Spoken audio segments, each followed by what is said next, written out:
Inside a sarcophagus in the Basilica of Sant'Agostino in Rome are the remains of a woman who died more than 1,600 years ago. She died in the town of Ostia, only a few miles away, in the year 387 AD. She died while preparing to return to North Africa. Knowing death was near, she gave her son a surprising instruction: lay this body anywhere. At a time when family tombs and burial places mattered deeply, she seemed not to care where her body would rest. Today, 16 centuries later, thousands of pilgrims visit her relics to pray and venerate her memory. Her name was Saint Monica. She was the mother of one of the greatest theologians in Christian history. But after 1,600 years, how can we be sure the remains in Rome really belong to her? The answer begins with a forgotten grave, a grave so completely lost that for more than 1,000 years nobody knew where Saint Monica was buried. Then, according to tradition, a vision changed everything. A lowly monk had a dream that the Pope gave some orders. But these were just stories until 1945, when two boys playing soccer made an extraordinary discovery that left the Christian world in shock.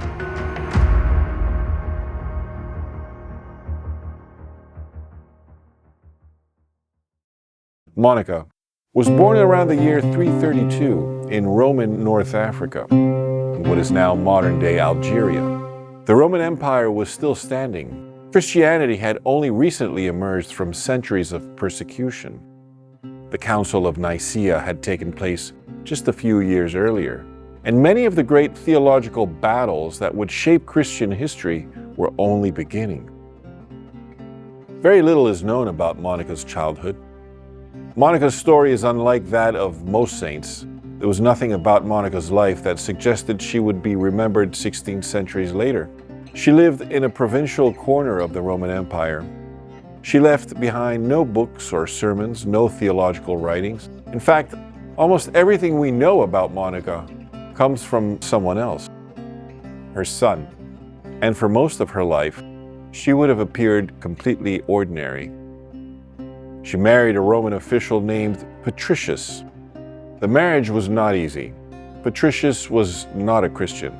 According to later accounts, he had a violent temper and was often unfaithful. Monica's mother-in-law reportedly made life difficult as well. Yet Monica endured. Over time, both her husband and her mother-in-law eventually converted to Christianity. But the greatest challenge of Monica's life was still ahead of her. She had 3 children. One of them was a brilliant young man named Augustine. From an early age, Augustine showed signs of extraordinary intelligence. His teachers admired him, his family sacrificed to educate him, and as he grew older, he became one of the most gifted speakers and writers in the Roman world. There was only one problem. The more educated Augustine became, the farther he drifted from the faith of his mother. He rejected Christianity and joined a religious movement known as Manichaeism. He took a mistress and fathered a child out of marriage. Augustine openly mocked many of the beliefs Monica held most dear. For nearly 20 years, Monica watched her son move farther and farther away from the faith. According to tradition, she wept so often for Augustine that her tears became famous throughout the Christian world. At one point, desperate for help, she approached the bishop and begged him to speak with her son. The bishop refused. Augustine was too intelligent, too argumentative, and too convinced of his own ideas.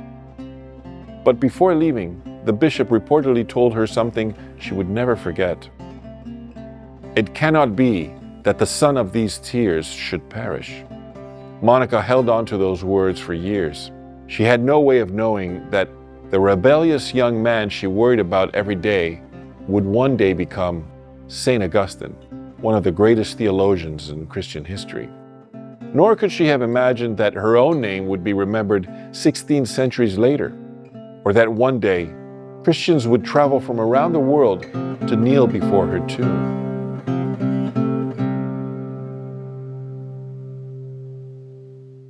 For nearly 20 years, Monica watched her son drift farther from the faith. Then, almost unexpectedly, everything changed. In the year 386, while living in Milan, Augustine experienced the conversion that would transform his life.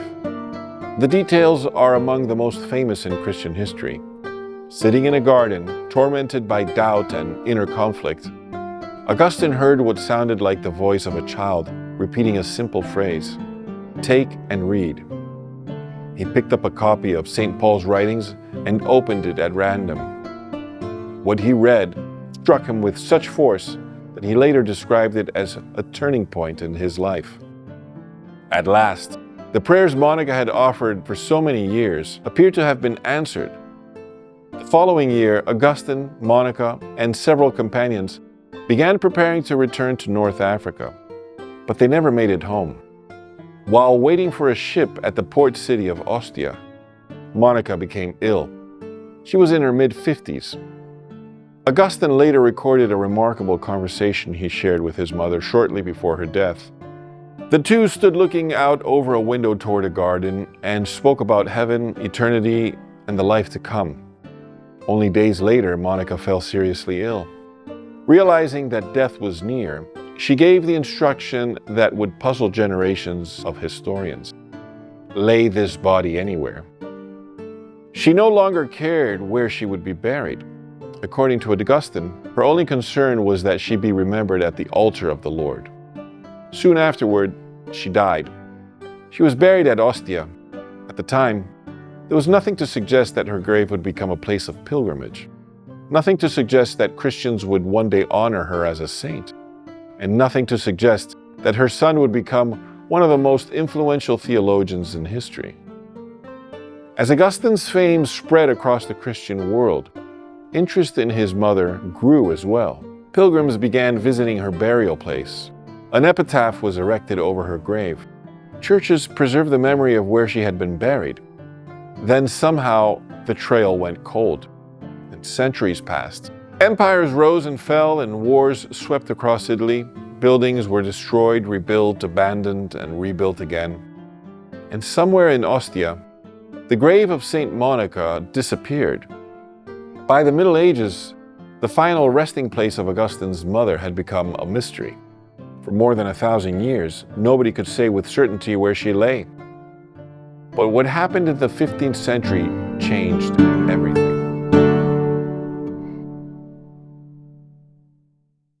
By the early 15th century, St. Monica was already widely venerated throughout the Christian world. Her son, Augustine, had become one of the most influential figures in Christian history. His writings were copied in monasteries across Europe. His theology shaped generations of scholars. And yet, despite all of this, the location of his mother's grave had largely faded from memory. Then came a story that would change everything. According to Augustinian tradition, a humble friar received a vision revealing the location of St. Monica's forgotten tomb. The details vary depending on the source, but they all tell the same basic story. Monica's burial place had not been lost forever. It could still be found. News of the discovery eventually reached Rome. In 1430, Pope Martin V ordered that Monica's remains be brought from Ostia to the Eternal City. Before that could happen, her tomb would have to be opened. Workers began digging beneath an ancient church as clergy gathered nearby. Centuries of dust, rubble, and forgotten history lying beneath their feet. Then, at last, the discovery they had been searching for: an ancient sarcophagus. Inside were human remains believed to be those of St. Monica. The records from the excavation are sparse by modern standards, but for the people present, there was little doubt. They believed they had found the mother of St. Augustine. Soon preparations began for the journey to Rome. The remains were placed in a procession and carried toward the city. Crowds gathered along the route. Stories of healings and miracles began to circulate. The rediscovery of Monica's tomb became one of the great religious events of the age. When the relics finally arrived in Rome, they were placed in the Basilica of Sant'Agostino, where they remain today. For most people, the story ended there. The tomb had been found, the relics had been transferred, and the mystery had been solved. or so it seemed.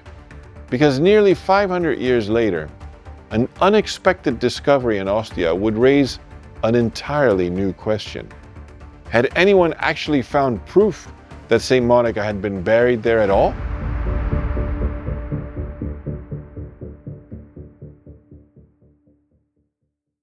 For more than 500 years, the story seemed complete. St. Monica's relics had been transferred to Rome. The church honored her memory, and pilgrims visited her tomb. And few people gave much thought to the question of where she had originally been buried. Then, in the summer of 1945, something unexpected happened. In the courtyard of the church of Sant'Agostino in Ostia, two boys were digging a hole for a soccer goal. As they dug, they struck a piece of marble buried beneath the ground. At first, it didn't seem particularly important. Ancient stones are not exactly rare in Ostia, but experts soon arrived to examine the fragment. They quickly realized they were looking at something extraordinary. The marble contained part of an ancient inscription. The lettering was consistent with an inscription from late antiquity. More importantly, the words matched an epitaph that historians had long associated with St. Monica. You see, for centuries, scholars knew the text only from handwritten copies preserved in medieval manuscripts. The original stone itself had disappeared long ago. Now part of it had turned up by accident. The evidence is surprisingly strong that Monica was buried in Ostia, just as Augustine described. The evidence is also strong that Christians preserved the memory of her burial place for centuries before her remains were transferred to Rome. And today, in a church in Rome, pilgrims still pause before her tomb, remembering the woman who refused to stop praying. What do you think about St. Monica's burial place? Leave your thoughts in the comment. And remember to like this video, and if you'd like to see more videos like this, please subscribe.